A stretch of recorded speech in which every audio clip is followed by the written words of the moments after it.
आज आपल्याला तुम्हाला सगळ्यांना आधी माहिती की आज आपले गेस्ट जे आहेत त्यांच्याकडून तुम्हाला भरपूर माहिती मिळणार आहे. स्पेसिफिकली ज्या वेगवेगळ्या स्पर्धा आहेत, स्पर्धा परीक्षा आहेत, UPSC, MPSC, इंजिनिअरिंग सर्व्हिसेस मधल्या, DRDO, स्पेस, इस्रो, या वेगवेगळ्या स्पर्धांविषयीची चांगली माहिती मिळणार आहे. कारण ऑलरेडी या सगळ्या स्पर्धा परीक्षांना तो अपियर झालेला आहे आणि त्याचे एक वेगळे अनुभव आहेत. ते आपल्याला सगळ्यांना त्याची माहिती मिळेल आणि त्यानुसार तुम्ही पुढे तुमच्या जीवनामध्ये मार्गक्रमण करू शकाल. आतापर्यंत आपण यश रंजनकर कडून robotics, artificial intelligence, VR, virtual reality इत्यादी विषयी माहिती बघितली. यश पंडेंनी आपल्याला कशा प्रकारे टेम्परमेंट असलं पाहिजे, काय सिस्टीम कसं डिसिप्लिन मध्ये काम केलं पाहिजे, अभ्यास केला पाहिजे, अशा अनेक गोष्टींविषयी माहिती दिली. त्याचं स्वतःचं एक वेगळं सिलेक्शन वेगवेगळ्या ठिकाणी झालं होतं. तो चांगल्या जॉन डियर सारख्या चांगल्या नामांकित कंपनीत त्याचं सिलेक्शन झालं होतं. त्या सिलेक्शन बद्दलची प्रोसेस त्यांनी सांगितली. त्यानंतर आपण अविनाश, नागेश आणि श्रीवर्धनला भेटलो आणि या तिघांनी पण त्यांच्या प्रोफेशनल लाईफ मध्ये 5 स्टार हॉटेल्स मध्ये कशा पद्धतीने IT मॅनेजर म्हणून काम करायला लागतं, काय काय सुविधा द्यायला लागतात, सर्व्हिसेस द्यायला लागतात, त्याबद्दलची माहिती सांगितली. श्रीवर्धननी त्याची काय कंपनीचे वेगवेगळे प्रोडक्ट्स की ज्याच्यामध्ये मॉन्स्टर जसं नोकरी मिळवण्यासाठीचा प्रोडक्ट त्याबद्दलची माहिती सांगितली.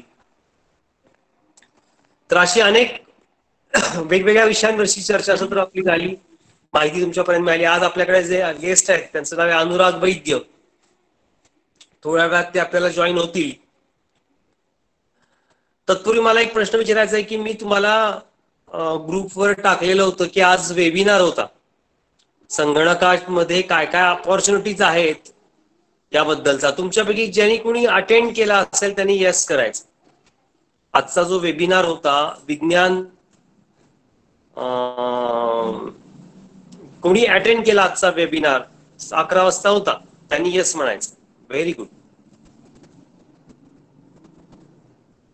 Very good, very good. अनेक काही जणांनी अटेंड केलाय, अनेकांनी अटेंड केलेला नाहीये. मला वाटतं 1, 2, 3, 4 जणांनी अटेंड केलेला आहे. बाकीच्यांनी काही तो अटेंड केलेला नाही. खरं तर अशा अनेक संधी आपण देत असतो आणि त्या तुम्ही घेण्याचा प्रयत्न केला पाहिजे. मला खात्री की आजच्या सेमिनार मधनं फ्रीलान्सिंग म्हणजे तुम्ही MSCIT कोर्स करताय सगळेजण, अनेक जण तुमच्यापैकी, आणि ह्या MSCIT कोर्स मध्ये आता नव्याने जी कुठली गोष्ट ऍड केलेली आहे ती म्हणजे MSCITचं नाव आहे ते जॉब रेडी आणि फ्रीलान्सिंग. फ्रीलान्सिंग म्हणजे काय आणि कशा पद्धतीनं तुम्ही MSCIT कोर्स नंतर फ्रीलान्सिंग काम करून अर्थार्जन करू शकता. प्रोसेस फोलिओज जे तुम्हाला MSCIT मध्ये सबमिट करायचं तिथे अभ्यासक्रमामध्ये, ज्यावेळेस लॉकडाऊन संपेल त्यावेळेस तुम्ही ते करणार आहात. पण त्या सगळ्या प्रोसेस फोलिओचा, त्या फ्रीलान्सिंगचा अभ्यास. साऊंड ब्रेक होतोय? बर बर, मी जस्ट चेक करतो. येतोय का आवाज? आता आवाज येतोय का? It's no better quality. Okay, thank you thank you thank you. तर या बद्दलची माहिती सांगितली. तर मला असा प्रश्न विचारायचा आहे की जे मुलं आज प्रेझेंट होते वेब सेमिनारला, आपले गेस्ट येण्या अगोदर कोणी 1 मिनिटात सांगेल का की आजच्या वेब सेमिनार मधनं जो काही अटेंड केला त्यामधून काय माहिती मिळाली? असं कोणी इथं त्यांनी टाईप करायचं ज्यांनी अटेंड केलं की yes sir I want to speak. मला 2 वाक्यात काय माहिती मिळाली ते सांगायचं. ज्यांनी अटेंड केला त्यांच्यापैकी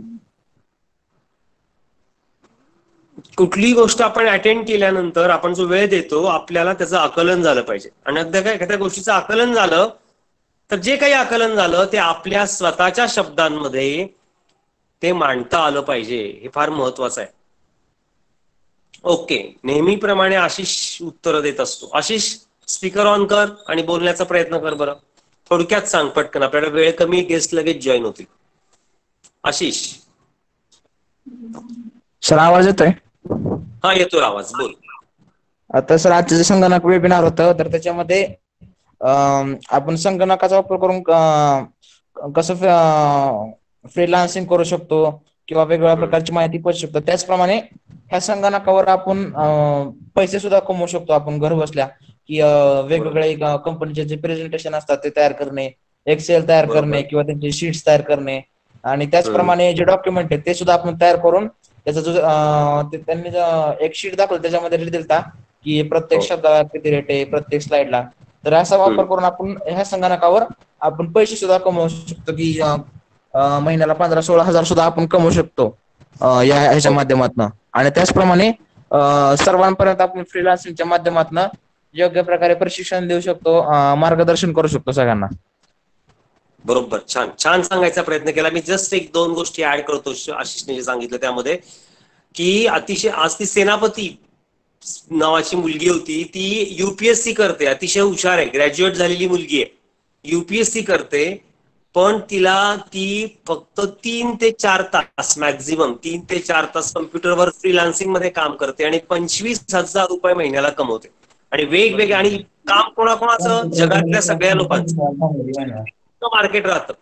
आणि आता तर आपण ह्या कोरोनाच्या पार्श्वभूमीवरती तुम्हाला सगळ्यांना सांगायला आवडेल की अनेक देश तुम्हा सर्व भारतीय युवकांकडे मोठ्या आशेने बघतायत आणि आपल्याला खूप छान प्रकारचं अर्थार्जन या फ्रीलान्सिंगच्या माध्यमातून करता येणार आहे. तर तो एक्झॅक्टली फ्रीलान्सिंग मध्ये कसं आपण पैसे कमवू शकतो, आणि सगळ्या क्षेत्रामध्ये, नुसतंच आयटी नाही, एखादा प्लंबर असेल, एखादा इलेक्ट्रिशियन असेल, तो सुद्धा वेगवेगळ्या प्रकारचं कामं मिळवू शकतो, सेवा प्रोव्हाइड करू शकतो, त्याच्या ज्ञानाचा उपयोग करून देऊ शकतो. अशा अनेक छान गोष्टी आजच्या सेमिनारमध्ये झाल्या होत्या. मला या निमित्ताने सगळ्यांना विनंती करायची की तुम्हाला ज्या अनेक संधी आपण देण्याचा प्रयत्न करतो त्या संधी तुम्ही घेणं अत्यंत आवश्यक आहे. जसं आता आपण अनेक स्पर्धा घेतलेल्या आहेत. ज्ञानप्रबोधिनी या संस्थेने प्रबोधन गीतावरची स्पर्धा आहे, त्यात तुम्ही भाग लवकर सगळ्यांनी लवकरात लवकर घ्यायचा प्रयत्न करा. ती प्रबोधन गीता अत्यंत महत्वाची आहेत, तुम्हाला प्रेरणा देणारी आहेत, कुटुंबाने त्यात भाग घेण्याची अपेक्षित आहे. त्यानंतर आपण अजून एक स्पर्धा लॉन्च करणार आहोत की तुम्ही हा जो काही डिजिटल लिटरसी प्रोग्राम असेल किंवा हा MSCITचा प्रोग्राम असेल, हा व्हॉट्सअप ग्रुप केलेला आहे. आज जरा काही गोष्टी टाकायला उशीर झाला, पण आता अनेक गोष्टी आपण रेग्युलरली टाकतोय. मग त्यामध्ये टर्निंग पॉइंट सिरियल बद्दल असेल, स्किल बद्दल असेल, आणि मग वेगवेगळ्या, जसं एक काल मुलाखत टाकली ती भार्गवी चुरमुलेची, अनेक चांगल्या गोष्टी अशा वेगवेगळ्या. 3D ग्राफिक्स बद्दल एक टाकलं होतं, कशा प्रकारे 3Dचा वापर करून यंत्रणा पटकन घरं कशी बनवता येऊ, अनेक वेगवेगळ्या मॉन्युमेंट्स कसे फास्ट बनवता येऊ शकतात, अशा अनेक गोष्टी वेगवेगळ्या याच्यामध्ये आपण टाकायचा प्रयत्न करतो, ज्याने तुमचं नॉलेज अपग्रेड होईल, तुम्हाला जगामध्ये नवीन काय काय येत आहे ते समजेल आणि तुमचं भाषा प्रभुत्व पण सुधारेल. तुम्ही वेगळ्या स्पर्धा, वेगवेगळ्या नाट्य वाचन कसं घेतलं जातं, वेगवेगळे लेख आहेत चांगले, तर त्या लेखांचं वाचन, तर हे सगळं आता या लॉकडाऊन पिरियडमध्ये तुम्ही घरी आहात तर तुमचा सर्वांगीण विकास व्हावा या दृष्टिकोनातून आपण ते करत आहोत. तर अजून एक स्पर्धा आपण ऑलरेडी काही मुलांना ती माहिती आहे की तुम्हाला या व्हॉट्सअप ग्रुपच्या मदतीनं, या गुगल मीट मध्ये जे जे लोक येत आहेत, आज पण अनुराग येतोय, याच्या मदतीनं जी जी काही माहिती मिळाली त्याबद्दल थोडक्यात लिहायचं, काय नवीन कळालं जे मला माहित नव्हतं, त्यातल्या कृती मी घरी काय काय केल्या, या नॉलेजमुळे मी माझ्यामध्ये काय काय बदल केले, जर मी हे नॉलेज अटेंड केलं नसतं तर मी काय केलं नसतं आणि कुठल्या नवीन गोष्टीचा एक्सपोजर मला मिळाला नसता, अशा बद्दलचा पण एक छोटा व्हिडिओ तुम्हाला तयार करायचा आहे. आणि नवीन काय हवंय सर, हे सगळं छान आहे, पण मला अजून ह्या 2 गोष्टी हव्या त्याच्यामध्ये, या पण मांडायला हरकत नाही. कदाचित तुमची एखादी कल्पना, एखादी गोष्ट जी तुम्हाला हवी आहे ती इतकी चांगली असू शकते की त्याचा फायदा सगळ्यांना मिळू शकतो. तर त्यामुळे छान संधी तुम्हाला ही दिली गेलेली आहे, त्याचा तुम्ही छान वापर करावा. Active participation is must. कुठेही तुम्ही जाल जगाच्या पाठीवरती जिथे तुमचं ऍक्टिव्ह पार्टिसिपेशन आहे ना, तिथं जीवनाला आनंद प्राप्त होतो. तेव्हा ऍक्टिव्ह पार्टिसिपेशन तुम्ही नोंदवणं अत्यंत आवश्यक आहे आणि ते तुम्ही करावं असं मी या निमित्ताने सगळ्यांना विनंती करतो. तुमच्या प्रत्येकामध्ये वेगवेगळं काहीतरी दडलेलं आहे. कोणामध्ये अभिनेता दडलेला आहे, कोणामध्ये गायक दडलेला आहे, कोणामध्ये एक वेगळ्या प्रकारचा आर्टिस्ट दडलेला आहे, कोणामध्ये वादक दडलेला आहे. अनेक गोष्टी आहेत, अनेक. पण तुम्ही त्याला चालना देण्याचा प्रयत्न केला पाहिजे ना. व्हॉट्सअप ग्रुप जो आहे हा केवळ आपण म्हटलंय डिजिटल लिटरसी प्रोग्राम किंवा MSCIT Maharashtra state certificate course information technology, job ready, freelancing, पण याच्याही व्यतिरिक्त एक व्यक्ती म्हणून व्यक्तिमत्वाला वेगवेगळे तुमच्यामध्ये असलेले गुण बाहेर काढण्यासाठी, चांगले पैलू पाडण्यासाठी पण वेगवेगळ्या प्रकारचे उपक्रम आपण या व्हॉट्सअप ग्रुपच्या माध्यमातून घेत आहोत. आणि तुम्ही जेवढं ऍक्टिव्हली त्या गोष्टीकडे लक्ष द्याल, बघाल, वेळ द्याल, तर तुम्हाला जाणवेल तुमच्यात होणारे बदल. आणि त्या संदर्भातलं एक नोटिंग तुम्हाला व्हिडिओच्या माध्यमातून सबमिट करायचं आहे आणि त्या प्रत्येक व्हिडिओला मार्क आहेत, कळालं का? बक्षिसं मिळणार आहेत तुम्हाला त्या स्पेसिफिक. तुमचं काही जर चांगल्या गोष्टी तुम्ही सुचवल्या असतील, मांडल्या असतील विशिष्ट पद्धतीनं, तर तुम्हाला बक्षिसं मिळतील, तुम्हाला स्पेशल पद्धतीनं रेकॉग्नाइज केलं जाईल. तर त्यामुळे एक चांगली संधी तुमच्या समोर ही आहे. आणि मग एक रेकॉर्ड करून ठेवा व्हिडिओज. एक काही 2 दिवसामध्ये तुम्हाला एक वेळ दिली जाईल की या वेळेमध्ये तुमच्या ह्या सगळ्या गोष्टी तुम्ही या ग्रुपवर अपलोड करा, की तुम्हाला ते अपलोड करायच्यात. आणि आता काही संस्थांच्या तर असं आहे की तुम्हाला डायरेक्टली त्या व्हॉट्सअप नंबरवर ते पाठवायचंय त्यांनी सांगितल्याप्रमाणे त्या इन्स्ट्रक्शन बघून. अशा अजून इतरही काही चांगल्या स्पर्धांबाबतच्या इन्स्ट्रक्शन्स तुमच्याकडे दिल्या जाणार आहेत. आता एक नुकतंच तुम्ही बघितलं असेल तर जागतिक लेवलची स्पर्धा, अनुराग वैद्य आपल्याला जॉईन झालेत का? Anurag Vaidya sir, Anurag, are you here?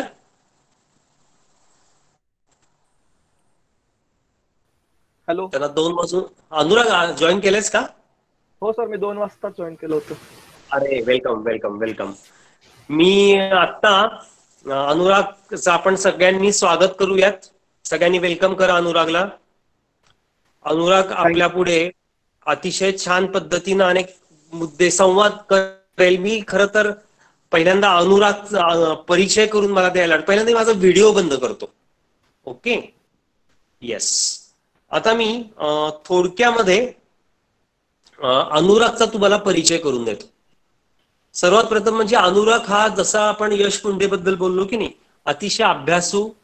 पहिली गोष्ट म्हणजे अनुराग हा माझा विद्यार्थी नाहीये, हा माझ्या मित्राचा मुलगा आहे. दिनकर वैद्य म्हणून माझे मित्र आहेत. आम्ही विद्यार्थी सहाय्यक समितीमध्ये 3 वर्ष एकत्र होतो. आणि दिनकर वैद्य सर आता समितीमध्ये असताना मला योगा शिकवायचे. ते मला 1 वर्ष सिनियर होते, दिनकर वैद्य, त्याचे वडील. आणि आमची छान मैत्री होती ना, आम्हाला योगा ते शिकवायचे. आणि तुम्हाला सांगायला मला आश्चर्य वाटेल सगळ्या विद्यार्थ्यांना, दिनकर वैद्य सरांच्या, अनुरागचे वडील, हे केवळ योगामुळे, योगाचं स्किल इतकं जबरदस्त त्यांचं चांगलं होतं. आणि मग ते योगा, पुण्यातली जी अल्फा लावाल कंपनी आहे त्या कंपनीच्या एका मॅनेजरला योगा शिकवायला जायचे. आणि मग दिनकर वैद्यांचे स्किल त्यांना आवडले. आणि मग त्यांचं ग्रॅज्युएशन कम्प्लीट झाल्यानंतर दिनकर वैद्य सर अल्फा लावाल मध्ये जॉईन झाले. आज ते अल्फा लावाल मध्ये गेली 25, 26, 27 वर्ष झालं काम करत आहेत. आणि अल्फा लावाल मध्ये अतिशय टॉप मॅन लेवलचे मॅनेजर म्हणून तिथं आहेत. आणि त्यांचा मुलगा हा अनुराग. अनुरागच्या बाबतीमध्ये अनुरागला 10वीला 94% मार्क होते, 12वीला 86% मार्क होते. अनुरागचं सर्वात महत्वाचं वैशिष्ट्य की त्याने अनेक स्पर्धा परीक्षांसाठी तो स्पोर्ट्समन आहे, अनेक स्पोर्ट्समध्ये भाग घ्यायला त्याला आवडतं. त्यांनी ज्या स्पर्धा परीक्षा ज्या अटेम्प्ट केलेल्या आहेत त्याच्यामध्ये गेट आहे, UPSC engineering services, ISRO, DRDO, BARC, GATE, all India rank जो त्याचा आलेला आहे गेटमध्ये, तर 99% त्याला होतो. आणि ऑल इंडियामध्ये 1148चा रँक त्याला प्राप्त झालेला आहे. इस्रोच्या इस्रो तुम्हाला सगळ्यांना माहिती आहे, इंडियन स्पेस रिसर्च ऑर्गनायझेशन. आणि अब्दुल कलाम बद्दल सगळ्यांना माहिती आहे. तर या इस्रोमध्ये पण त्याचा आता ऑलरेडी सिलेक्शन झालेला इंटरव्ह्यू आहे, इनफॅक्ट फायनल लगेचच त्याचा. त्यानंतर त्यांनी इतर पण एक्झाम माहिती का, प्रायव्हेट पब्लिक सेक्टर मधल्या तुम्हाला सगळ्यांना माहित आहे की नाही मला माहित नाही, कोल इंडिया लिमिटेड, भेड, नंतर अशा अनेक प्रकारच्या एमटेक इन IITs, वेगवेगळ्या एक्झाम्सला तो सामोरं गेलेला आहे. त्याचबरोबर त्यांना तुम्हाला सगळ्यांना माहित असेल की आजकाल आपल्या सगळ्यांना मराठी, इंग्लिश, हिंदी या भाषा जमतात, पण फॉरेन लँग्वेज पण येणं अत्यंत आवश्यक आहे. आणि अनुरागनी जर्मन ही भाषा शिकलेला आहे. तो मॅक्स मुलर भवनतर्फे त्याचं A2 सर्टिफिकेशन त्यातलं त्यांनी मिळवलेलं आहे. त्याचे प्रोजेक्ट जे आहेत त्यांनी वेगवेगळे सबमिट केलेले, त्या प्लास्टिक श्रेडर मशीन मध्ये त्याचे पोर्टेबल प्रोजेक्ट्स आहेत. आणि अनेक वेगवेगळ्या गोष्टीमध्ये त्यांनी पार्टिसिपेशन नोंदवले. हॉबीज मध्ये त्याला गायला आवडतं, तो छान प्रकारे पोर्ट्रेट्स काढतो. आणि त्याचं फायनल इयर जे होतं इंजिनिअरिंगचं त्याला 9.25 CGPA असं त्याचं स्कोरिंग झालेलं आहे. 3rd टॉपर आहे तो मेकॅनिकल डिपार्टमेंटमध्ये MIT कॉलेजमधनं त्याचं इंजिनिअरिंग झालेलं आहे. MIT सारख्या नामांकित कॉलेजमध्ये त्याचं सिलेक्शन झालं आणि तिथनं तो 3rd रँकर आहे, 3rd टॉपर रँकर म्हणून आता त्यांनी यश प्राप्त केलेलं आहे. तर असं एक वर्सॅटाईल व्यक्तिमत्व आज आपल्या सगळ्यांच्या बरोबर आहे. आणि आपल्या सगळ्यांना त्याच्याकडून अनेक त्याच्या प्रवासाची माहिती घ्यायची आहे, त्याच्या विविध छंदांची माहिती घ्यायची आहे. आणि खरं तर तुम्ही सर्व विद्यार्थी किंवा पालक, प्रत्येकाला असं वाटत असतं पालकांना की माझ्या मुलांनी वेगवेगळ्या स्पर्धा परीक्षा दिल्या पाहिजेत, गव्हर्नमेंटमध्ये चांगल्या पोस्टवरती चांगल्या प्रकारच्या कॅडरमध्ये त्याचं सिलेक्शन झालं पाहिजे. पण मग या वेगवेगळ्या स्पर्धांना कसं अपिअर व्हायचं, काय टेम्परमेंट असायला पाहिजे, कसा अभ्यास करायला लागतो, आणि त्यांनी जे विविध स्पर्धा परीक्षांमध्ये यश मिळवलेलं आहे ते कसं मिळवलं, असा एकंदरीतच अनुरागचा प्रवास आपल्याला जाणून घ्यायचा आहे. तर पहिल्यांदा अनुराग, तुला सगळ्यांना तुझं व्हिडिओ ऑन करशील? हे कर अनुराग. हो सर, हो. तू ऐकलंस, तुझा परिचय मी थोडक्यात करून दिलेला आहे. तर मला वाटतं आता सुरुवात तुझी म्हणजे कशी झाली, अभ्यास तुला कुठले विषय आवडायचे, तुझे छंद, 10वी पर्यंतचा प्रवास आधी सांग तुझा. हो सर. सर माझा व्हिडिओ दिसतोय का? सगळ्यांना दिसतोय का व्हिडिओ? एक मिनिट. अनुराग, मला ज्यांना ज्यांना व्हिडिओ दिसतोय त्यांनी यस करा.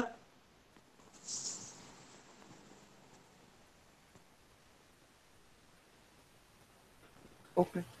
हा, दिसतोय व्हिडिओ बहुतेक सगळ्यांना. Okay sir.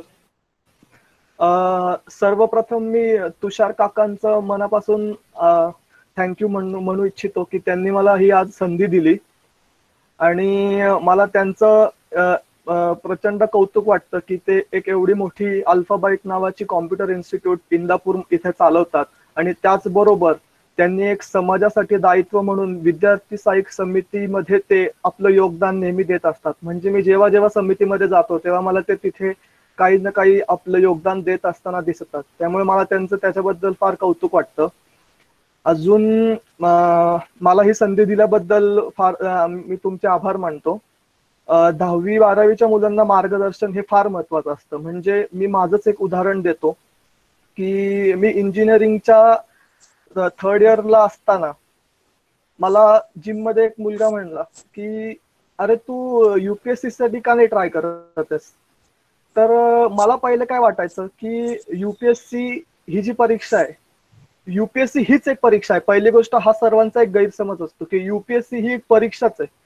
पहिली गोष्ट तेव्हा मला कळालं की UPSC ही एक परीक्षा घेणारी बॉडी आहे आणि त्याच्या अंडर जर का मी इंजिनियर जरी असलो तरी सुद्धा मला UPSC ची परीक्षा देता येते, हे मला तेव्हा कळालं. आणि हे मला त्या मुलांनी सांगितलंच नसतं तर मी माझं काहीतरी वेगळं फील्ड म्हणजे इंजिनिअरिंगची नोकरी घेऊन काम केलं असतं. हॅलो, मला कोणीतरी स्पीकर ऑन केलेला आहे प्लीज. हा प्रोग्राम आपल्याला व्यवस्थित समजून घ्यायचा आहे, कोणीही डिस्टर्ब करू नका. दीपक सर, कोणाचं म्यूट करा बरं, कोण चुकीचं वागत असेल काही तर, नाहीतर सरळ हे काढून टाका आपल्या ग्रुपमधनं प्लीज. सगळ्यांना कुणीही डिस्टर्ब होणार नाही याची प्लीज सगळ्यांनी काळजी घ्यायची. Okay, please continue. हा, तर हे UPSC जी आहे, युनियन पब्लिक सर्व्हिस कमिशन, ही एक्झाम कंडक्टिंग बॉडी आहे आणि ती वेगवेगळ्या प्रकारच्या एक्झाम्स घेते. त्याच्यामध्ये मग इंजिनियर सुद्धा एक्झाम देऊ शकतात. ही मला गोष्ट कळाली आणि मग मी त्या दृष्टीने अभ्यास चालू केला. मी क्लासेस बघितले. तर माझं पहिल्यापासून जर सांगायचं झालं तर माझं शालेय शिक्षण हे पुण्यामध्ये कोथरूड येथे भारतीय विद्याभवन परांजपे विद्या मंदिर इथे झालं. तिथे मी 1ली ते 10वी होतो आणि अभ्यासात पहिल्यापासून थोडी आवड होती. गणितात मला थोडा रस असल्यामुळे मला अभ्यास थोडा सोपा व्हायचा आणि त्याच्यामुळे मी कंटिन्युअसली टॉपर मध्ये असायचो. आणि नंतर शक्यतो इथे समजा 8वीची वगैरे विद्यार्थी असतील तर त्यांच्यासाठी मला एक फार छान गोष्ट सांगायची आहे की तुम्हाला 8वी मध्ये एक पुण्यामध्ये एम प्रकाश अकॅडमी नावाचे इन्स्टिट्यूट आहे. तिथे म्हणजे एक एक्झाम होते, तिथे सिलेक्शन होण्यासाठी एक एक्झाम होते आणि ती इन्स्टिट्यूट इतकी अप्रतिम आहे, म्हणजे तुमचं गणितामध्ये एवढा जबरदस्त त्याच्यामध्ये तुमचा पाया भक्कम करून होतो की म्हणजे मला सांगायला छान वाटतं की मी तिथे 8वीला सिलेक्ट झालो होतो आणि नंतर 8वी 9वी 10वी शाळेत जेव्हा गणिताचा पेपर असायचा मी फक्त 15 ते 20 मिनिटं पुस्तक चाळायचो आणि मला तरी पैकीच्या पैकी मार्क असायचे गणितात. म्हणून ते इतकं फायदेशीर होतं एम प्रकाश अकॅडमी. सो मला इथं तुम्हाला सांगायला आवडेल की पुण्यात ती एक्झाम असते दरवर्षी एम प्रकाश अकॅडमी. तुम्ही सर्च केलं तर तुम्हाला सापडेल. आणि शाळेत असतानाच माझं अभ्यास प्लस माझा स्पोर्ट्स आणि म्युझिक दोन्हीमध्ये इंटरेस्ट होता. आणि असं नाही की मी फक्त एकीकडेच सगळीकडे बॅलन्स असल्यामुळे मला प्रिन्सिपल मॅडमनी पण बऱ्याच वेळा कौतुक केलं. आणि त्या वर्षी 9वीला असताना आमच्या शाळेमध्ये पहिल्यांदाच हेडबॉय ही पदवी निवडायची होती. म्हणजे ते आमची पहिलीच बॅच असल्यामुळे याच्या आधी कोणी हेडबॉय नव्हतं. आणि मग शाळेमध्ये जनरल इलेक्शन्स होणार होते तर त्यासाठी उमेदवारी मिळाली होती मला. आणि मग माझं थोडं को करिक्युलम आणि हे सगळं बघून माझं तेव्हा निवड झाली होती फर्स्ट हेड बॉय ऑफ भारतीय विद्याभवन अशी माझं ते एक संधी मिळाली होती त्यावेळेस. त्याच्यानंतर मग 9वी झाली. 10वी नंतर 10वीला मला 94.18% मिळाले आणि मी शाळेतून पिझोग कॉलेजमध्ये ऍडमिशन घेतलं. कारण पिझोगला ऍडमिशन घेण्याचं एकच कारण होतं की माझा IIT ची कोचिंग चालू होती एम प्रकाश अकॅडमीमध्ये. एम प्रकाश अकॅडमी मी जे तुम्हाला आता सांगितलं की 8वीला ऍडमिशन घेते ती ऍक्च्युअली 8वी ते 12वी तुम्हाला पूर्ण वेळ ग्रूम करते. फक्त 8वी ते 10वी नंतर परत एक एक्झाम होते आणि त्याच्यात तुम्ही पास झाले तरच तुम्हाला 11वीला ऍडमिशन मिळते. तर माझी अशी 8वी ते 12वी एम प्रकाश अकॅडमीत माझी IIT ची तयारी चालू होती आणि साइड बाय साइड माझं 11वी 12वी नॉर्मलची सुद्धा तयारी चालू होती. तर मग असं करता करता मला 12वीला 86% मिळाले आणि मी MIT कॉलेज ऑफ इंजिनिअरिंग मध्ये ऍडमिशन घेतलं. MIT मध्ये आल्यानंतर पहिलं वर्ष मी इंटरेस्टनी सगळीकडे बघितलं. 10 सारख्या कॉम्पिटिशन मध्ये मी भाग घेतला. त्याच्यानंतर मला क्रिकेटमध्ये इंटरेस्ट असल्यामुळे मी क्रिकेटची टीम सुद्धा जॉईन केली. आणि लास्ट इयरला असताना माझी गेटची तयारी चालू होती आणि तेव्हा मी जनरल सेक्रेटरी म्हणून माझी निवड झाली होती. सो माझा एवढा कॉलेज पर्यंतचा हा प्रवास होता. खूप खूप छान अनुराग, अतिशय छान पद्धतीने जो तू प्रवास सांगितला. मला फक्त या प्रवासामध्ये तुझा एकतर अभ्यास करण्याची, बेसिकली मी ज्या वेळेस दिनकरशी गप्पा, तुझ्या वडिलांशी गप्पा मारत असे, तुझं अभ्यासावरचं टेम्परमेंट किंवा तुझी आई नेहमी सांगे मला की अभ्यास अतिशय शिस्तबद्ध, एकदा का तू अभ्यासाला तू बसलास की तासनतास तू फुल कॉन्सन्ट्रेशन या अभ्यास करतो. तुझ्या अभ्यासाची पद्धतीविषयी जरा जाणून घ्यायला आवडेल. हो नक्कीच सर.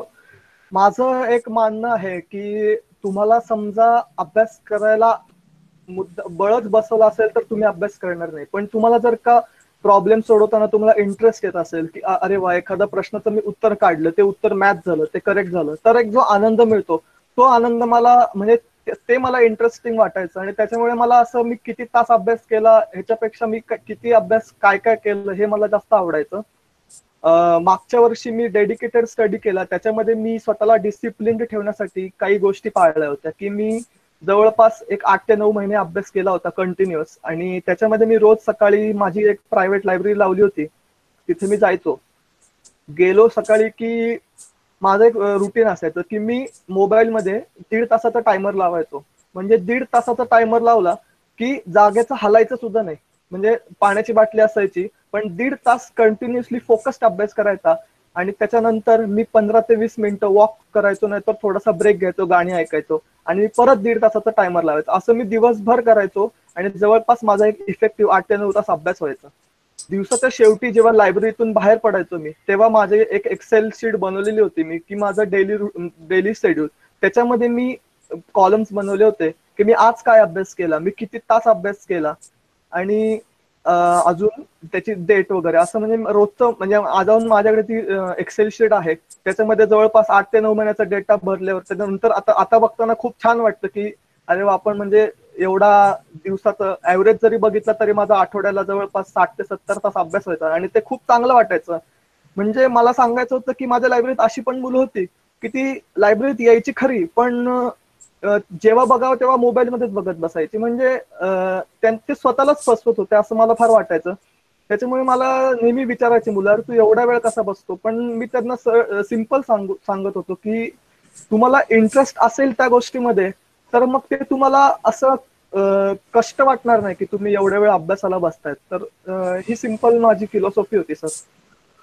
खूपच छान. म्हणजे एक गोष्ट मला फार आवडली की तू जे सांगितलंस की 1.5 तास पण फुल फोकस, कारण सर्वात महत्वाचं की 3 तास बसलो, पण 3 तासामध्ये किती कॉन्सन्ट्रेशन तुझं झालं. तर तू आता जो मुद्दा बरोबर. मांडला तो मला फार आवडला की 1.5 तास कॉन्सन्ट्रेशन, नंतर एक 10-15 मिनिटं वॉक करणं, थोडं फ्रेशअप होणं, कारण मनुष्य नाही म्हटलं तर ज्यावेळेस 1.5-2 हो तास कॉन्सन्ट्रेशन बसतो त्यानंतर हो थोडं फ्रेशन अप लागतं पुन्हा रिकॉन्सन्ट्रेशन करण्यासाठी. त्यामुळे हो ते तू छान पद्धतीनं घेत होतास, आणि मग असा टोटल दिवसभरात तुझा छान अभ्यास होतो, आणि शेवटी कॉन्सन्ट्रेट केल्याशिवाय, साधनेशिवाय पर्याय नाही. तुम्हाला हो कुठेही यश, जे यश तू 10वीला 94% मिळवलं, किंवा आता अनेक स्पर्धा परीक्षांना तू अपियर झाला होतास, किंवा MIT मध्ये 3rd टॉपर येणं इंजिनिअरिंग ही बरोबर. सोपी गोष्ट नाहीये, आणि ते साधनेचंच फळ आहे, कळलं की नाही.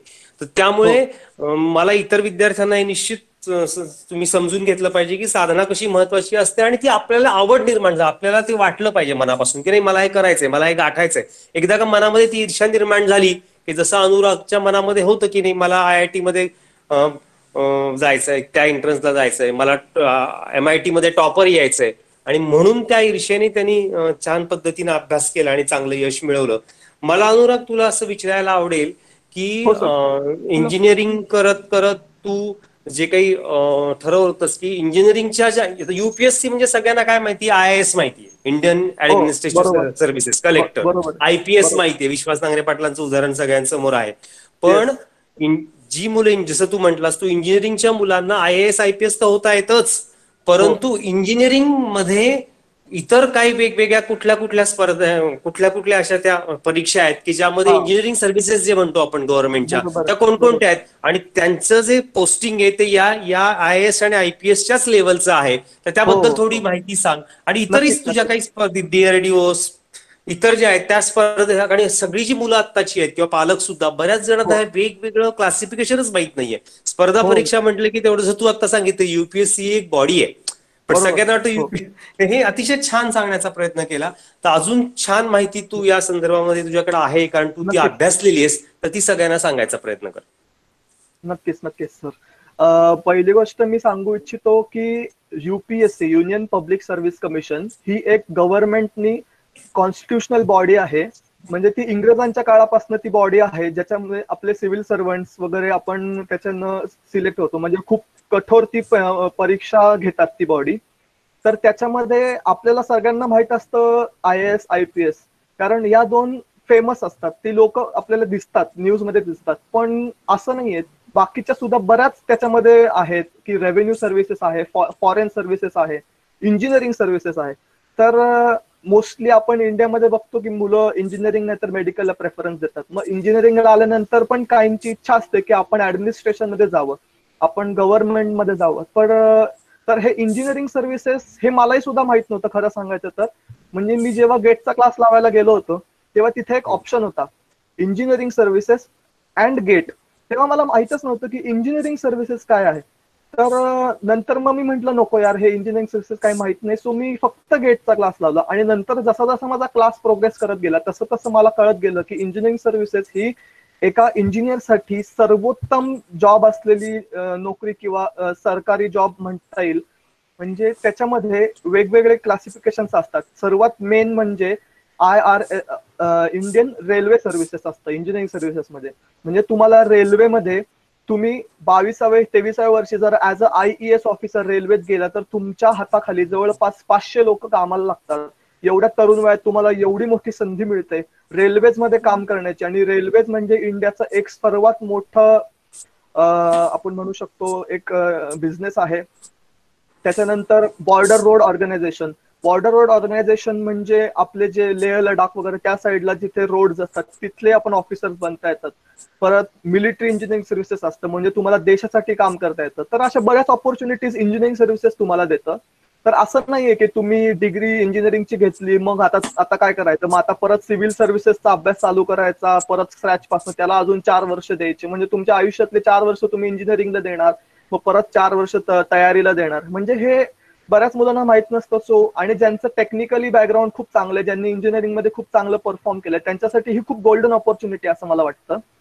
अजून सुद्धा एक इंजिनिअरिंग ग्रॅज्युएटसाठी भरपूर ऑपॉर्च्युनिटीज आहेत. म्हणजे इंजिनियर्सला उगाच नाव खराब केलंय सध्या, म्हणजे बघतो की इंजिनियर्सला काही काम नाहीये, इंजिनियर्स इतके कमी पगारावर काम करतात, वॉचमनला जास्त पगार असतो वगैरे. हे मला अजिबात म्हणजे दुःख होतं असं ऐकलं की तुम्ही जर चांगल्या क्वालिटीचे इंजिनियर असाल तर तुमच्याकडे भरपूर ऑपॉर्च्युनिटीज आहे. म्हणजे व्हेरियस एक्झाम्स देऊ शकता तुम्ही. जसं की मी आता इस्रोची एक्झाम दिली आहे, मी DRDOची एक्झाम दिली, मी बार. तर इस्रो तर सर्वांना माहितच असेल, इंडियन स्पेस रिसर्च ऑर्गनायझेशन, म्हणजे आपले जे अवकाशातले सगळे मिशन्स वगैरे आपण करतो आणि एकदम जगभरात नावाजलेली संस्था आहे इस्रो. तर त्याचे मला आता इंटरव्ह्यू द्यायचा आहे. तर मी अजून भाभा ॲटॉमिक रिसर्च सेंटर म्हणजे BARC ही सुद्धा इन्स्टिट्यूट ॲटॉमिक सायन्स मध्ये खूप मोठी आहे, तिकडे आपण जाऊ शकतो. अजून सर्वांनी उरी मूवी बघितलाच असेल, उरी पिक्चर, त्याच्यामध्ये जे गरुड तुम्ही पाहिला असाल ते कोणत्या संस्थेने बनवलं होतं ते कोणी सांगू शकेल का? कोणी सांगेल का? Yes yes right, Ashish is right, DRDO. तर मग ही DRDO जी संस्था आहे ती सुद्धा डिफेन्स मध्ये जे रिसर्च होतात, म्हणजे मोठमोठे रिसर्च चालतात डिफेन्स मध्ये सुद्धा, तर तिथे आपल्याला एक मोठी संधी प्राप्त होऊ शकते. तर असे बरेच ऑपॉर्च्युनिटी असतात. So you have to explore such things असं मला वाटतं. आता तरी तुमची 10वी आहात, 10वीला मोस्टली मुलं आहेत असं मला कळालं. तो मला फार छान वाटलं की सरांनी तुम्हाला ही ऑपॉर्च्युनिटी दिली की you have a chance to think about your future. म्हणजे 10वी हा एक खूप टर्निंग पॉइंट आहे. म्हणजे शक्यतो आता पहिले आपण बघायचो की 10वी जरा टफ होती, पण आता त्या तुलनेत 10वी थोडी सोपी केल्यामुळे मुलांना मार्क प्रचंड पडायला लागलेत आणि त्याच्यामुळे थोडीशी दिशा भरकटली जाते की आपल्याला वाटतं की ठीक आहे पडलेत चांगले टक्के, कधीच पडलेले नसतात पण अचानक पडतात. मग सायन्सला जातो मुलगा, IITची तयारी करायला लागतो आणि मग असं होतं की IIT कडे सुद्धा लक्ष होत नाही आणि साधी 12वीकडे. त्याच्यामुळे मोस्टली 12वीचं पर्सेंटेज खाली येतं. सो 10वीला तुम्ही डिसिजन घेतलं पाहिजे की तुमचा कल कुठे आणि त्या दृष्टीने तुम्ही मार्ग काढला पाहिजे असं मला वाटतं.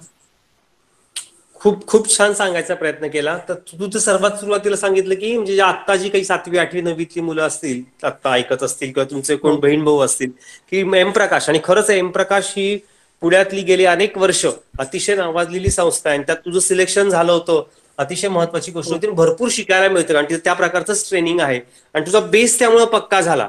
त्यामुळे तुला एक वेगळ्या प्रकारची दृष्टी प्राप्त झाली ना. अनेक ठिकाणी तू आता जे सांगितलं वेगवेगळ्या स्पर्धा परीक्षांना तू अपिअर होतोयस, तुझं इस्रोमध्ये सिलेक्शन झालेलं आहे ऑलमोस्ट, तुझा इंटरव्ह्यू आहे तिथे. तर थोडं ह्या इस्रोच्या परीक्षेविषयी आणि आता तुझा इंटरव्ह्यू कधी आहे आणि त्यानंतर तुझी दिशा काय राहील त्या इंटरव्ह्यू मध्ये तू सक्सेसफुली पास झाल्यानंतर, जो थोडं सांगशील त्याविषयी? हो सांगतो. पहिली गोष्ट मी तुम्हाला माझ्या अभ्यासानंतर सांगतो की मी ज्या प्रमाणात अभ्यास केला आणि माझे टेस्ट रिझल्ट होते की गेटची जी एक कॉम्प्युटर बेस्ड टेस्ट असते, म्हणजे मेन गेट एक्झामच्या आधी एक इन्स्टिट्यूट मेडिझी नावाचं institute all over India computer based test घेते, ज्याच्यामुळे तुम्हाला एक रिअल टाइम ऍटमॉस्फिअर मिळतो, फील येतो की तुम्हाला मेन गेट मध्ये कसं ऍटमॉस्फिअर असणार आहे. तो ती टेस्ट दिली होती. तर त्या टेस्टमध्ये माझा 17वा रँक आला होता भारतातला.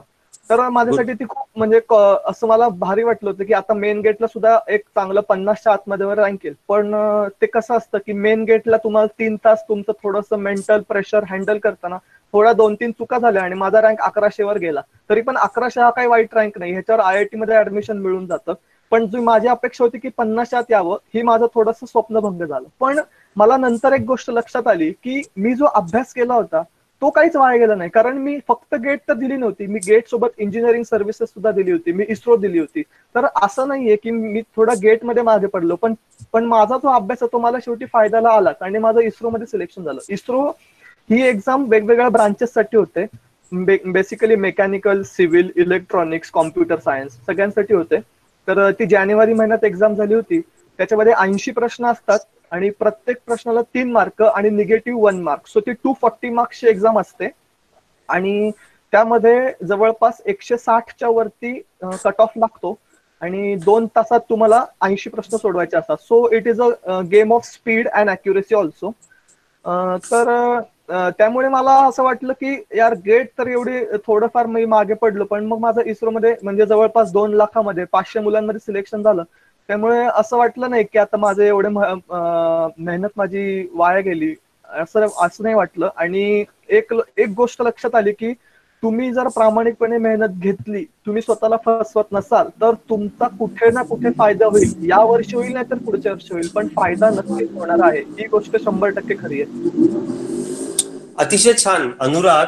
हा फार महत्वाचा मुद्दा आहे की साधना, अभ्यास म्हणजे आपण साधना म्हणतोय, कुठल्याही गोष्टीची साधना ही कधीच वाया जात नाही, त्याचा काही ना काही फायदा होतो. कदाचित एखाद्या स्पर्धेसाठी तुम्ही घेतलीत तरी नाही झालं त्यात सिलेक्शन, तेवढा रँक जर अपेक्षित तेवढा नाही आला, पण जे काही अभ्यास तुम्ही केलेला आहे, जे काही ज्ञान तुम्ही मिळवलेलं आहे त्या वेळ देऊन, त्यातनं तुमची परिपक्वता वाढलेली असते आणि ती परिपक्वता तुम्हाला इथे कुठेतरी उपयोगी पडतेच. जशी तुला आता या सिलेक्शन मध्ये आज 2 लाख विद्यार्थ्यांमधनं पहिले 500 मध्ये येणं, ही कारण हे सगळं बाकीची तुझी साधना होती, ती साधना तिथे उपयोगी पडते. त्यामुळे सर्व विद्यार्थ्यांनी आणि मित्रांनी मला सांगायला आवडेल की कुठलाही अभ्यास, कुठलीही केलेली साधना की ज्याचं फळ तुम्हाला कुठे ना कुठेतरी मिळतं, त्यातनं तुमची परिपक्वता वाढलेली असते, बुद्धीच्या क्षमता वाढलेल्या असतात. तुम्ही तुमच्या क्षमता वेगवेगळ्या, जेवढा तुम्ही अभ्यासाला कुठल्याही गोष्टीला वेळ देता, कुठल्याही गोष्टीमध्ये साधना करता, तुमचं स्वतःच्या व्यक्तिमत्वाला वेगवेगळ्या प्रकारचे आयाम प्राप्त होत राहत असतात.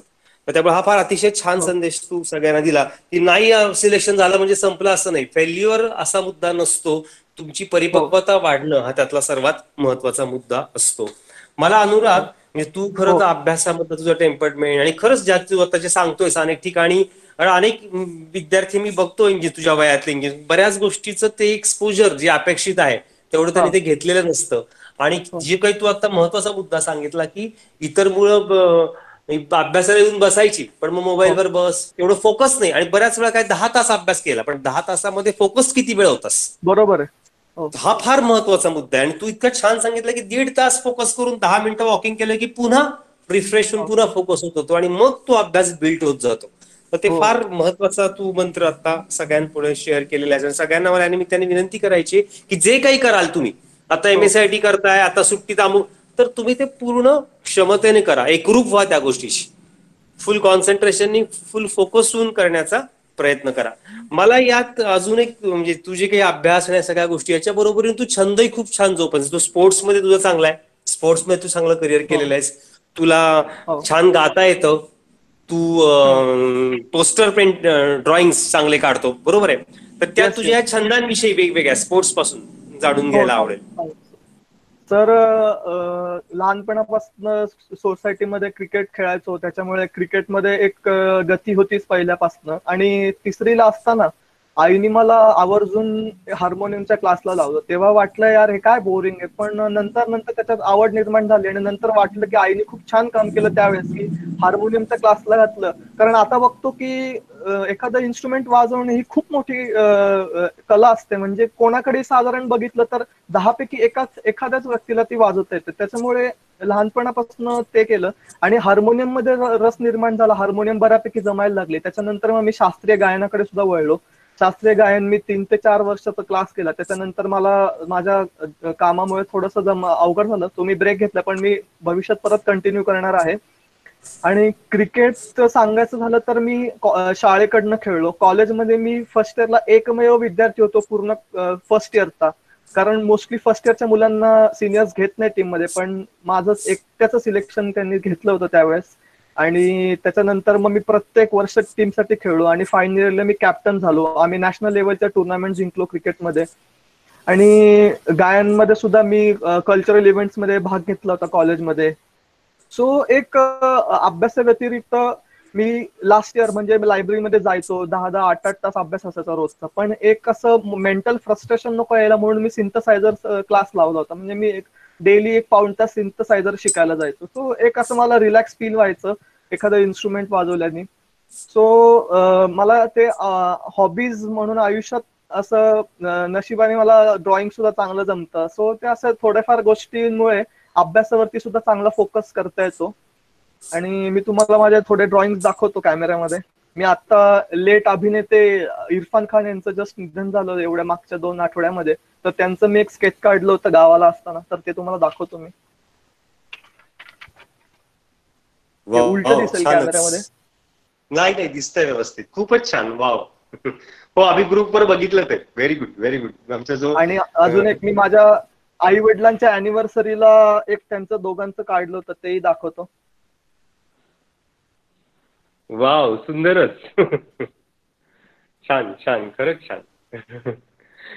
अनुराग, ह्या ज्या गोष्टी आहेत म्हणजे ह्या किती आनंद देतात स्वतःला. आणि खरं माहिती का, सगळ्या विद्यार्थ्यांना मला सांगायला आवडेल, छंद जोपासणं फार महत्वाचं आहे. तुम्ही करिअर चांगलं कराल, पैसे कमवाल, अनेक गोष्टी कराल, पण शेवटी जो एक स्वतःला आनंद मिळत असतो वेगळ्या प्रकारचा या छंदांमधनं, हे ड्रॉइंग असेल किंवा तुझं हार्मोनियम वाजवणं असेल, क्रिकेटमधला तुझा परफॉर्मन्स असेल, त्याची तोड इतर कसल्या गोष्टीची होऊ शकत नाही. जी आत्मशांती मिळते, जो आनंद जो मिळतो, ती व्हॅल्यू आपण कशाशीच करू शकत नाही. तर त्यामुळे हे काही वेगवेगळे छंद तू जोपासले. आणि या निमित्ताने मला इथंच असलेल्या सगळ्या विद्यार्थ्यांना आवर्जून सांगायचं, तुमचं वय अजून लहान आहे. बरेच जण 10वी, 11वी, 12वी मधले आहात. तुम्ही सगळ्यांना जे काही आपल्या व्हॉट्सअप ग्रुपमध्ये अनेक गोष्टी तुमच्यापर्यंत पोहोचवण्याचा प्रयत्न करतोय, तुमचा सर्वांगीण विकास व्हावा या दृष्टिकोन. जसं आता अनुरागने सांगितलं की सुरुवातीला मला आईने जो हार्मोनियमचा क्लास लावला, मला वाटतं काय कशासाठी, पण मग त्यात गती प्राप्त झाली. मग शास्त्रीय संगीत तू शिकलास, बरोबर आहे की नाही. आणि हे जे काही वेगवेगळे आयाम व्यक्तिमत्वाला पडतात आणि आपण जी रुची घेतो या वेगवेगळ्या गोष्टींमध्ये, त्यामुळे खऱ्या अर्थाने जीवनामध्ये अनेक गोष्टी, जसं प्र के अत्रेंच्या बाबतीमध्ये आपल्याला माहिती की ते एका जीवनात अनेक जीवन जगले. म्हणजे ते नाटककार होते, संगीतकार होते, ते कॉन्ट्रॅक्टर होते, विटंबनाकार होते, प्रचंड मोठे लेखक होते. काय त्यांच्या एक एक दिग्दर्शक म्हणून त्यांनी केलं, श्यामची आई चित्रपट त्यांनी काढला, काय काय गोष्टी त्यांनी केल्या त्यांच्या आयुष्यामध्ये. आणि मग खरं आयुष्य जगणं असतं. त्यामुळे हे जे काही सगळ्या गोष्टी तू करतोयस, निश्चित यातनं तुला तर आत्मिक समाधान मिळेल आणि तुला वेगवेगळ्या गोष्टींना म्हणजे बऱ्याच वेळा स्वतःमध्ये काही आहे हे कळतच नसतं. जसं एक उदाहरण मी नेहमी देतो मुलांना की रवींद्रनाथ टागोर हे आपल्या सगळ्यांना माहिती की त्यांनी आपल्या भारताचं राष्ट्रगीत लिहिलं. त्यांना सुद्धा बहुआयामी व्यक्तिमत्व होतं. वयाच्या 62 का 64व्या वर्षी त्यांना कळलं की ते चांगले चित्रकार कला काढू शकतात. आणि 62व्या वर्षी नंतरची त्यांची चित्रकला प्रचंड जगप्रसिद्ध झाली. मुद्दा कुठे आहे, आणि अनेक लोकांना मरेपर्यंत कळत नाही की ह्यामध्ये माझं काहीतरी वेगळं गती होती मला या गोष्टीमध्ये. त्यामुळे ही जी काही आता लॉकडाऊनचं पिरियड आहे, अनेक जण घरी आहेत, तर वेगवेगळ्या गोष्टी आपल्यातल्या सुप्त गुणांना वाव देण्याची संधी आहे. आणि तू ती तुझ्या आयुष्यात छान पद्धतीने जपलीस आणि खूप छान. पण तुझ्याशी बोलताना हे फार म्हणजे तुझं जे म्हणतो ना की बॅलन्स व्यक्तिमत्व, म्हणजे कसं की अभ्यासात पण गती, वेगवेगळे तुझे स्पोर्ट्समध्ये पण तुला त्या प्रकारचे हे जे लाईफ आहे ह्यामधनं प्रचंड छान प्रकारचा आनंद प्राप्त होतो सगळ्यांनाच, आपल्याला स्वतःला सुद्धा. मग त्यानिमित्त सगळ्यांना मुद्दाम तुझा इंटरव्ह्यूला तुझ्याशी गप्पा मारण्याचा जो आज विषय होता त्याच्यामागची भूमिकाच ही होती. तू हे जे काही बॅलन्स लाईफ जगलेलं आहेस, मी बघत होतो लहान आई वडिलांकडनं तुझ्या कळायचं, कधी तुझ्या घरी आल्यानंतर आम्हाला ते दिसायचं की तुझं जे फोकस करणं होतं आणि जे जे काही पकडशील जी गोष्ट त्यामध्ये छान पद्धतीनं तू करण्याचा प्रयत्न करत होता. आता सुद्धा ड्रॉइंग इतकं सुंदर काढलं असते आणि हे फार महत्वाचं. आणि उद्या कुठल्या ह्या ज्या काही अनेक गोष्टी तू अनुभवलेल्या आहेस त्यापैकी कुठल्या तरी एका गोष्टी तुला इतकी चांगली गती मिळेल आणि त्यामधला तू टॉप म्हणजे त्यातला सर्वात बेस्ट असंही होऊ शकेल एखाद्या गोष्टीमध्ये. सगळं जमतंय पण यामध्ये मी सर्वात टॉप आहे आता भारतामध्ये, जगामध्ये, असं पण घडू शकतं ज्याचा जशी गती प्राप्त होईल त्या पद्धतीनं. आणि बाकी करिअरचा विषय तर आहेच.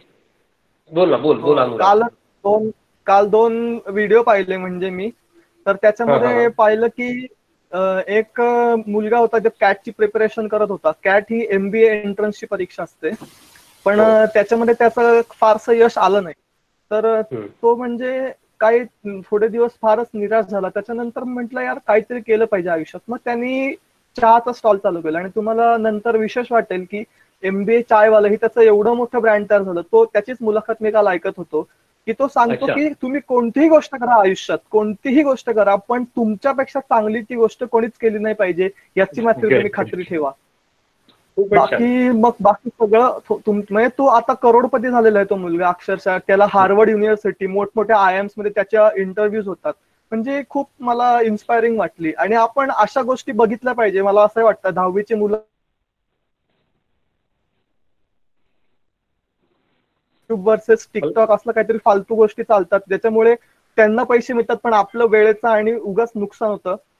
आणि तर मला वाटतं की इंडियामध्ये सुद्धा आता तुम्ही बघितलं तर सृष्टी जयंत देशमुख ही मुलगी महाराष्ट्रीयन ओरिजिनची मुलगी UPSC IAS परीक्षेत 5वी आली, पण तिचं मोस्टली मुलांना माहित नसतं. मुलांना कोणतरी उगाच आपलं काहीतरी नाच गाणं उलट पालट उड्या मारल्या त्यांच्याकडे जास्त लक्ष जातं. किंवा मग आपण इंजिनिअरिंग सर्व्हिसेस मध्ये महाराष्ट्राचा कराडचा एकदम गरीब घरातला मुलगा हर्षल ज्ञानेश्वर भोसले हा भारतात पहिला आला. म्हणजे त्याच्या घरी त्याचे वडील लहान असताना वारले होते, त्याला 4 बहीण होत्या, पण एवढे स्ट्रगल लाईफ. म्हणजे अशा लोकांचे जेव्हा आपण ऐकतो स्ट्रगल स्टोरीज तेव्हा एक खरंच ऊर्जा निर्माण होते. आणि या लोकांशी खरंच म्हणजे मला कौतुक वाटतं. माझे मित्र आहेत आणि त्याच्यामुळे मला अजून छान वाटतं. मी दिल्लीला गेल्यानंतर माझी त्यांच्याशी ओळख झाली. उत्तरेश्वर कचरे नावाचा माझा एक मित्र आहे, जो इतका म्हणजे हालाकीच्या परिस्थितीत त्याचं पत्र्याचं घर आहे गावाला, पण तो आता गेटमध्ये ऑल इंडिया रँक 30 आणि DRDO सायंटिस्ट म्हणून त्याची आता निवड झाली. म्हणजे खूप असं मला सांगता येत नाही, पण खूप असा आनंद होता अशा मुलांना भेटलं की. पण सध्याचा ट्रेंड बघितला तर असं वाटत नाही की मुलं अशा लोकांना फॉलो करतात, त्याच्यामुळे थोडीशी खंतही वाटते. निश्चित अनुराग, अतिशय छान सांगण्याचा प्रयत्न केलास. खरं तर आज तुझ्याशी बोलताना आणि तुझ्या पद्धतीनं सांगतोयस मुलांना, मला खात्री आहे की निश्चित अनेक गोष्टी मुलं टिपायचा प्रयत्न करतील. आणि मुलं आत्ताची तुझ्या समोर मुलं आहेत सगळी, जवळजवळ 50-52 तुला काउंट दिसत असेल, पण बरेच मुलं असे आहेत की दोघं बसलेले आहेत घरी, भाऊ आहेत, संख्या ती जास्त आहे. सेकंडली आमचा जो व्हॉट्सअप ग्रुप आहे, आता हे सगळं रेकॉर्डिंग त्या ग्रुपवर टाकलं जातं आणि नंतरही मुलं प्रश्न विचारतात. काही जणांना अटेंड करायला जमत नाही, वेळेचा अभाव आहे, काही पालक घरी नसतात. आता थोडं सुरुवात झाली आमच्याकडे इंदापूरला कामांना, त्यामुळे पालक मोबाईल घेऊन जातात आणि मग त्याला ऐकता येत नाही. मग आम्ही रेकॉर्डिंग टाकतो आणि मग नंतर मुलं त्याचा आस्वाद घेतात. तर अनेकांपर्यंत तू जे काही मुद्दे आता सांगितले ते अतिशय महत्त्वाचे, ते सगळ्यांपर्यंत छान पद्धतीनं पोहोचतील. आणि मला खात्री आहे की तू आज मला म्हणजे तू खूप बिझी आहेस अनेक गोष्टीत. तुला आता इस्रोचा फायनल इंटरव्ह्यूला जायचं आहे, बरोबर आहे, आणि अनेक तुझं शेड्यूल पूर्ण पॅक असतं, त्यातून तू आज वेळ दिलास सगळ्यांसाठी, बरं का. फक्त आता काही मुलं प्रश्न छान विचारतात. सध्या बोल काय. आता काही प्रश्न मुलांनी एक तर इथं ग्रुप इथं वरती टाकावेत किंवा स्पीकर ऑन करून. कोणाला प्रश्न विचारायचा आहे का अनुरागला? आता ते त्यांची इस्रो संदर्भामध्ये असेल, अनेक एक्झाम्स तो देतो. कोण आहे? Ashish. Okay Ashish, speaker on करून विचार प्रश्न.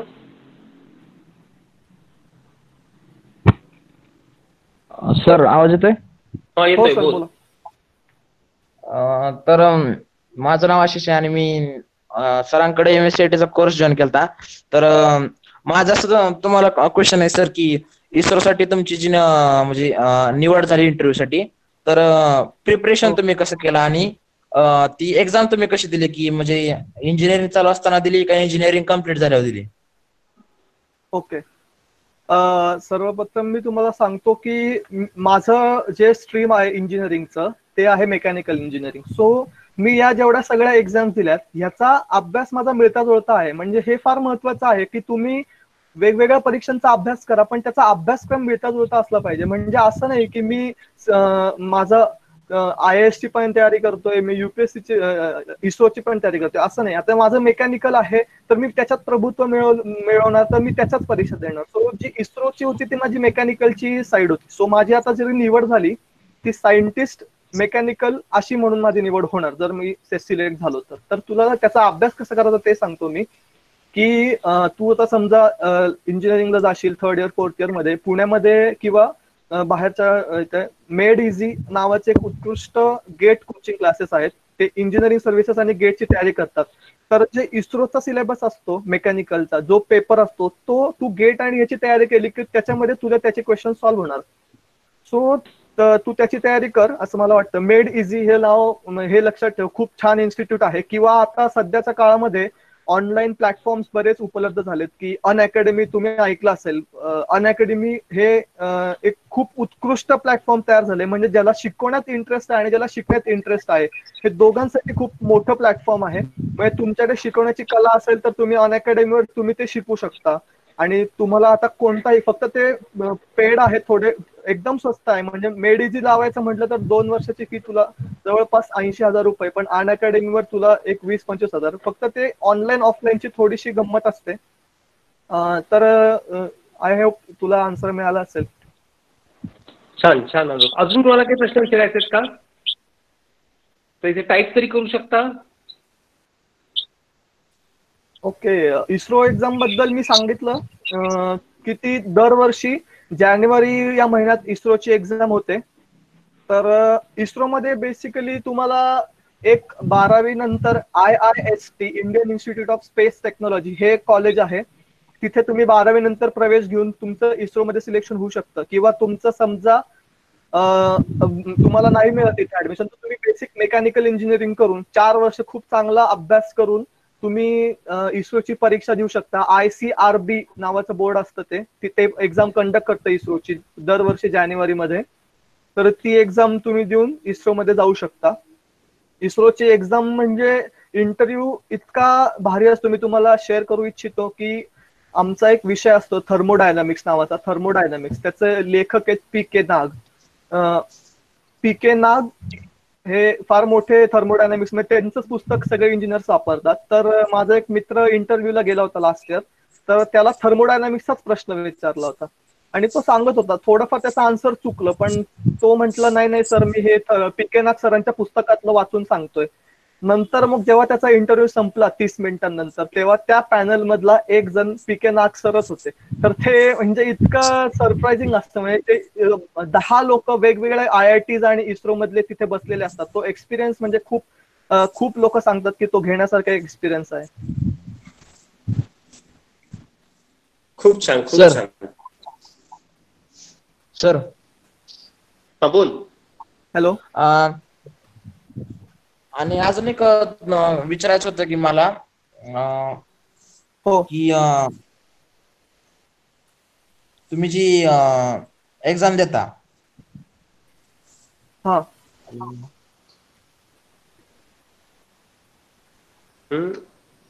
बोल आशिष. ठीक आहे, तुझा बहुतेक व्हॉइस प्रॉब्लेम दिसतोय आशिषला. ओके आशिष, मग टाईप करून विचार तू काही प्रश्न विचारायचा असेल तर. तत्पूर्वी मला वाटतं ह्या मोमींनी प्रश्न विचारलेला आहे, UPSC एक्झाम त्यांनी लिहिलंय. त्यांनी काय थोडंफार सांगता येईल तुला? हो, कॅन यू टेल अबाउट? तेच. येस येस, UPSC म्हणजे आपला जो इंडिया चालतो, आपल्याला वाटतं की पॉलिटिशियन्स चालवतात, पण तसं अजिबात नाहीये.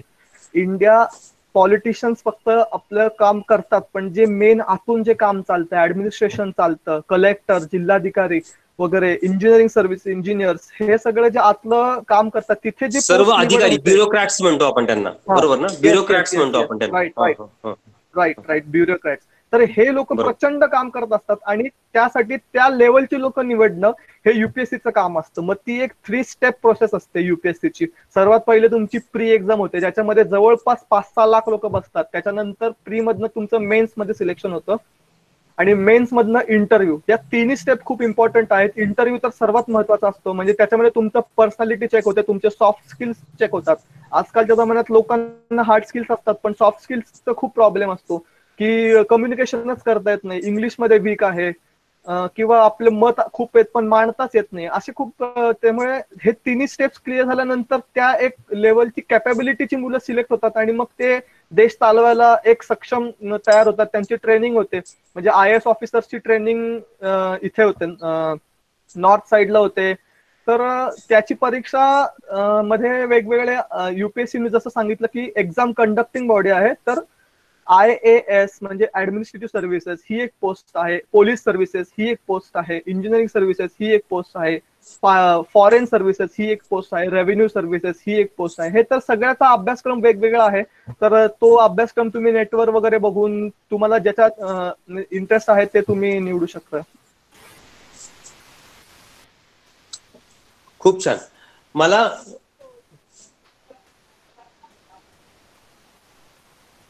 मला असा प्रश्न विचारायचा आहे अनुराग तुला, की नरेंद्र जाधव तुला माहिती आहेत आणि आणि त्यांचं मी पुस्तक वाचलं होतं, नाव मला त्या पुस्तकात त्यांचे गोल कसे बदलत गेले, म्हणजे आयुष्यातले गोल बदलत जातात जसं आपण एक मोठे मोठे होत जातो, नवनवीन गोष्टी कळत जातात आणि गोल बदलत जातात. तर जस्ट एक तुझा मलाही जाणून घ्यायचंय खरं तर, की तुझे गोल काही बदलत गेले का सुरुवातीपासून आता, किंवा आता पुढचे गोल काय आहेत त्याबद्दल सांगू शकशील का काही? हो, नक्कीच नक्कीच सर. म्हणजे मला पहिली गोष्ट मला व्हायचं होतं क्रिकेटर आयुष्यात. म्हणजे मला प्रचंड इंटरेस्ट होता क्रिकेटमध्ये. पण एक पूर्ण विचार केला तर इंडियामध्ये क्रिकेटमध्ये जर का तुम्ही तुमचं करिअर रिस्क करू इच्छिता तर प्रचंड रिस्क आहे हे मला त्यावेळेस जाणवलं. आणि घराजवळ क्रिकेटचं ग्राउंड नव्हतं, येण्या जाण्यात थकवा होणार. त्याच्यामुळे मग मी तो आयडिया ड्रॉप केली आणि नशिबाने माझं एम प्रकाश अकॅडमीत सिलेक्शन झालं होतं. आणि मग म्हटलं आता इकडेच जरा लक्ष द्यावं. तर इंजिनिअरिंग करता करता असं लक्षात आलं की विद्यार्थी माझ्याकडनं थोडंफार कन्सेप्ट समजून घेतात. मग मला लक्षात आलं की यार ह्याच्यात सुद्धा मजा आहे, म्हणजे एक शिकवण्यात आनंद वाटायला लागला आणि अजून सुद्धा वाटतो. आणि मी माझ्या सोसायटीमध्ये एक पोलीस भरतीचे जे मुलं असतात त्यांचे क्लासेस चालायचे, तर ते मला खास क्वांटिटेटिव्ह ऍप्टिट्यूड म्हणजे मराठीत माहित नाही काय म्हणतात, पण क्वांटिटेटिव्ह ऍप्टिट्यूड म्हणजे आपलं जे ऍप्टिट्यूड असतं मेन गणित, थोडंसं न्यूमेरिकल ऍबिलिटी, असे विषय मी त्यांना शिकवायचो आणि मला पण आवडायचं आणि त्यांना सुद्धा मी शिकवलेलं खूप आवडायचं. तर मला आता तेच थोडंसं आयुष्यात थोडं एक 5-6 वर्ष झाले की मला टीचिंग फील्डमध्ये थोडंसं इंटरेस्ट, टीचिंग फील्डकडे वळण्याची माझी इच्छा आहे. खूप छान, खूप छान. Good good good. मग आता स्पेस रिसर्च मध्ये काम करत करत तुझा इंटरव्ह्यू आहे, तुला शुभेच्छा आमच्या सगळ्यांकडनं की तुझं सिलेक्शन होईल याची आम्हाला खात्री आहे, बरं का. पण निश्चित टीचिंग फील्ड आवडतं म्हटलं मला फार आवडलं. बोल बोल काय. तुम्ही एक काम करताय मुलांसाठी, हे जे लॉकडाऊन मध्ये तुम्ही केलं हे खरंच खूप कौतुकास्पद आहे. मला म्हणजे तुमच्याशी बोलताना पण खूप छान वाटतं सर. अच्छा अच्छा, थँक्यू. मला हे टीचिंग फील्ड गेली अनेक वर्ष मला कोणीतरी टीचर व्हावं असं वाटतंय, त्याला मुलांशी बोलावं असं वाटतंय. हा गोष्ट मला फार आवडली. तू जे काही तुझे छंद सांगितले, आता ड्रॉइंग तुझं दाखवलंस, तर काही शक्य आहे हार्मोनियम काही तुझा जो दुसरा छंद आहे गाण्याचं, काही त्याबद्दल गुणगुणून दाखवणं काही शक्य होईल? काही मी गाणं आवडेल काही म्हणजे? आता तो आवाज कसा येईल मला माहित नाही माईकवर. नाही, नो प्रॉब्लेम, जस्ट थोडे काही त्याचे. हो, हे जे गाणं आहे रेडू मराठीमध्ये पिक्चर आला होता, त्याच्यातलं देवा काळजी रे हे गाणं आहे. म्हणजे हे मला त्याचे लिरिक्स आणि ते खूप मोटिवेशनल सॉन्ग वाटतं. म्हणजे मी जेव्हा तयारी करायचो तेव्हा फ्रस्ट्रेशन येतात, ऑब्व्हियसली सगळ्यांना येतं, पण त्या गाण्याचे बोल आणि ते हेडफोन्स लावून ऐकले ना तुम्ही, त्याचे बोल ऐका जरूर. म्हणजे ते विद्यार्थ्यांसाठीच लिहिलेलं गाणं असं मला फार वाटतं. म्हणजे सोबती रे तू तुझाच, मी ते गाऊन दाखवतो, तुम्ही ऐका. ठीक आहे? चालेल चालेल चालेल, आवडेल, प्लीज. हो, होणार होतल जाणारा जातल मागे तू फिरू नको, उगाच सांडून खऱ्याची संगत खोट्याची धरू नको, येईल दिवस तुझा बिमानसा जिगर सोडू नको, तुझ्या हाती आहे डाव सारा इसर गझल कालची रे, देवा काळजी रे माझ्या देवा काळजी रे, देवा काळजी रे माझ्या देवा काळजी रे, सोबती रे तू तुझाच तुला तुझीच साथ, शोधून तुझी तू वाट चाल एकला, होऊ दे जरा उशीर सोडतोस काय धीर, वाट संपता पहाट होई रे पुन्हा, देवा काळजी रे माझ्या देवा काळजी रे, देवा काळजी रे माझ्या देवा काळजी रे. थँक्यू. खूपच छान अनुराग, खूपच छान. तू खाली जे बघत म्हणजे असशील प्रत्येकाचे इतके छान. हो, म्हणजे मी विद्यार्थ्यांना ते सांगतो की तुम्ही प्रयत्न करा, फळाची चिंता नका करू, देवाला तुमची काळजी आहे. म्हणजे यश नक्कीच मिळेल, फक्त प्रामाणिक प्रयत्न केले पाहिजे. खूपच छान अनुराग, अतिशय छान तू मेसेज शेवटी दिलास की तुम्ही प्रयत्न करत राहा. आणि जे गाणं तू गायलंयस आता, त्याचे भाव बोल अतिशय महत्वाचे, खूप छान सुरेल, ते अगदी मनाला भिडलं तुझ्या पद्धतीनं सगळ्या मुलांच्या. आणि खात्री की तुझ्याशी जो संवाद झाला, तू जो वेळ काढलास आमच्या या सगळ्या इंदापूर मधल्या ग्रामीण विद्यार्थ्यांशी संवाद करण्याचा, याचा निश्चित फायदा मुलांना होईल आणि मुलं निश्चित चांगल्या गोष्टी घेण्याचा प्रयत्न करतील याची मला खात्री आहे. मला वाटतं आपली वेळ संपली आहे. 2-3 आपलं टायमिंग होतं आणि त्याप्रमाणे स्लॉट आपण बुक केला होता गुगल वरती आणि मुलांनी छान प्रश्न विचारले. तर पुन्हा एकदा तुला तुझ्या भावी करिअरसाठी खूप खूप शुभेच्छा. आणि पुन्हा केव्हा तरी तुला टीचिंग आवडतं म्हटल्यावर आपण निश्चित आपल्या तार जुळतील भरपूर. कळालं? हो नक्की. तेव्हा पुन्हा तुला केव्हाही मी बोलवेन. खूपच छान, खूपच छान. Okay, all the best. Thank you. आपण सेक्शन थांबूया, लॉग आउट करायला हरकत नाही सगळ्यांनी, कारण वेळ संपलेली आहे. Thank you very much. ओके.